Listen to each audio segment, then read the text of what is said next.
So Sisay, Weatherlight Captain, is by far my favorite commander inside this format. I like all 5 colors, and I like Toolbox. I like to play mid-range controller decks that is taking over the game and just dictating the entire match like a tyrant. But cEDH is a combo-focused format, and you have to abide by those metagame laws. Now, the 5-colored Weatherlight Captain definitely has some good combos going for her, but I felt a need for more combo speed. And when they printed necrodominance, I felt like finally it's time to do it. To update my sisay build basically. Because for some time now I've been thinking about including necropotence. Sisay being a mid-range commander with a lot of high CMC spells in it makes it really hard for ad nauseam to function within it. But necropotence and necrodominance doesn't care about that one bit. They also solve another big problem for Sisay. Sisay is usually really commander-centric. And if you can't get access to your commander, then you're very unhappy. But you can win the game with necropotence or necrodominance in play without the need of sisay. But necrodominance being legendary means that sisay can actually tutor for it.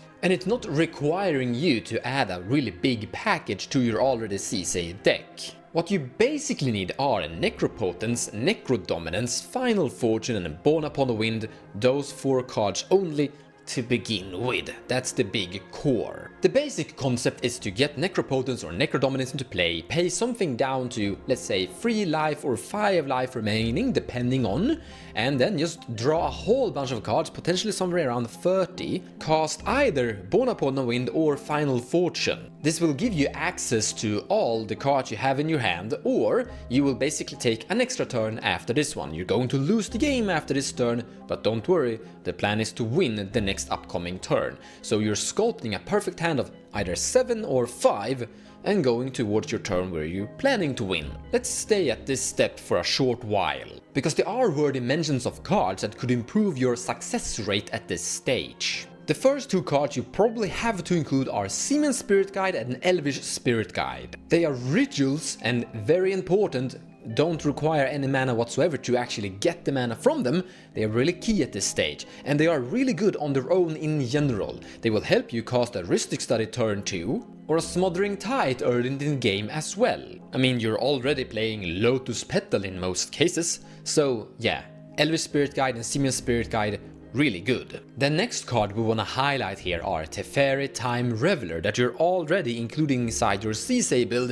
It is more of an auto-include in all sisay builds. Normally we don't think that much of Teferi Time Reveler +1 ability, but it will allow you to cast sorceries as though they were instant. So now you can cast your demonic tutor and tutor for that Born Upon the Wind potentially. This takes us to the next stage or the next phase. So we have resolved the Born Upon the Wind or Final Fortune.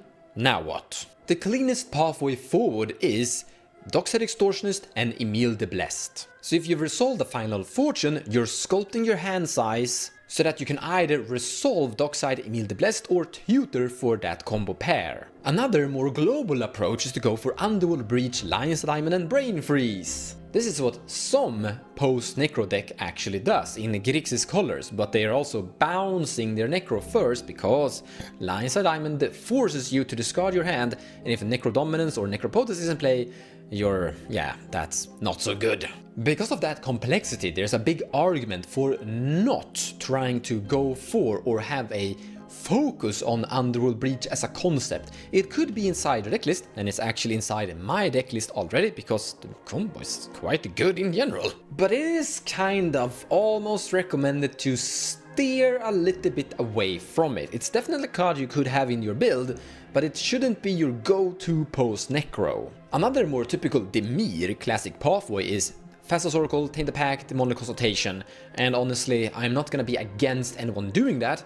I'm not doing that, because I feel kinda confident that my Dockside and Emil the Blessed will basically do the job. Now if you've resolved a Born Upon the Wind, you're going to need a lot of more fast mana inside your decklist, like Mana Crypt, Sol Ring, Chromox, Lotus Petal, potentially Dark Ritual and maybe even Cabal Ritual, Rite of Flame and such. Here it kinda depends on the feeling you wanna go for. You don't need to include all rituals you can get your hands on. I don't play that many, and I kinda feel like it already is working out quite fine, because Dockside is only 2 CMC. It is not that hard to tutor for Dockside, and then cast that Dockside and generate the mana that you need to basically win the match with Emil afterwards. And instead of including a lot of Dark Ritual, Cabal rituals that are good, but instead of including those, you can already excel on the Dockside capacity. Kinnan, Phantasmal Image, Flesh Duplicate, Delany. There are just lots of different ways to make your Dockside into a bigger, more badass ritual. And cards like Kinnan are already auto-included inside sisay. This takes us to stage or phase 3. Now we have infinite mana. Now what? The most clean and simple pathway from here is to cast sisay, activate sisay, find Kinnan, activate Kinnan infinitely until you hit Orcish Bowmaster. With infinite mana, Emil the Blessed, an Orcish Bowmaster, you have infinite damage, and an infinite army as well. Perfect so far, but let's talk about some more potential upgrades. I would highly like to recommend Crop Rotation and Emergency Zone. You're already playing Gaia's Cradle. Gaia's Cradle is an auto-include inside sisay, so you can use your Crop Rotation to find Gaia's Cradle and start winning the match with lots of awesome powers. Like,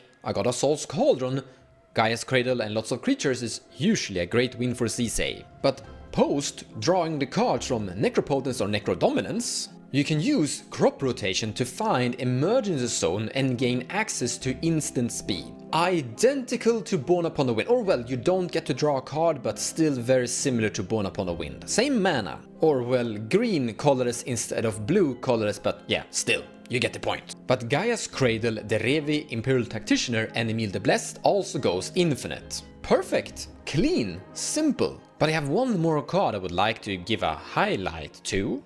Grand Arbiter Augustine IV. I don't currently play this creature myself, but there is a big argument for it, and I wouldn't be against anyone having it inside their decklist. It is reducing some of your spell's casting cost, and that's quite key when you're trying to win the game in a ritual stormy fashion. But it's also increasing the casting cost of your opponent's spells, and that could be desired. Like I said in the beginning of this video, this is a mid-range Staxy control deck that is also trying to achieve great fast combo potential. I would also love to give a big shout out to Sevin's Reclamation. Like I said earlier in this video, I am playing Underworld Breach. And if you're having Sevin's Reclamation inside your build, you can easily also include Intuition. Let's pretend we're casting Intuition while being hellbent. We have no cards whatsoever in our hand, but we have a lot of mana from this point, and a pretty decent graveyard. Your Intuition will find Underworld Breach, Liza Diamond and Sevin's Reclamation. From this point, it doesn't matter what your opponents are giving you, you will win no matter what. If they give you Underworld Breach, you've won. If they're giving you Lion's Eye Diamond, which is usually the case, you're using that to flashback Sevin's Reclamation, which will give you Underworld Breach, and you've won. And if they actually give you Sevin's Reclamation, you use that to get Underworld Breach back from your graveyard, and you've won. But Sevin's Reclamation is great at rebuilding all kinds of potential combos you could think of inside this decklist. You can use Sevin's on Necropotence and Necrodominance. You can use it on Dockside Extortionist. Derevi Imperial Tacticianer is a combo card inside this deck, and you can use Sevin's on that because Derevi is also usually killed. Kinnan the Bounder Prodigy is also usually killed quite often, and you can use Sevin's on him as well. And hey, you can actually leave sisay in your graveyard if you're bold enough and use Sevin's Reclamation to regain your commander. So yeah. Good card. Another card I would highly love to highlight is Laviniasaurus Renegade. She's a Stax creature that is preventing your opponents from casting spells that are of a higher CMC cost than they have lands, and making it impossible to actually cast some spells without paying mana for them as well.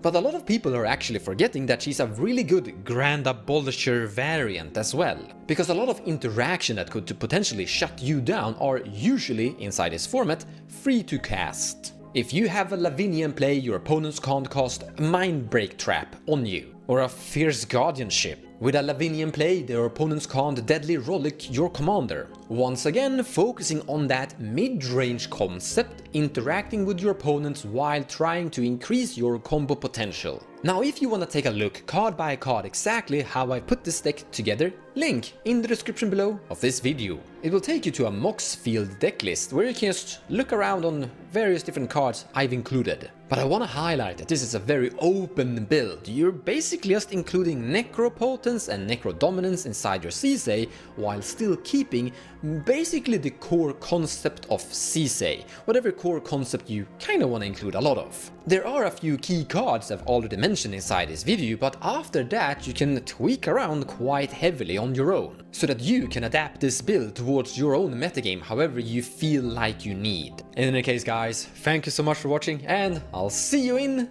the next one.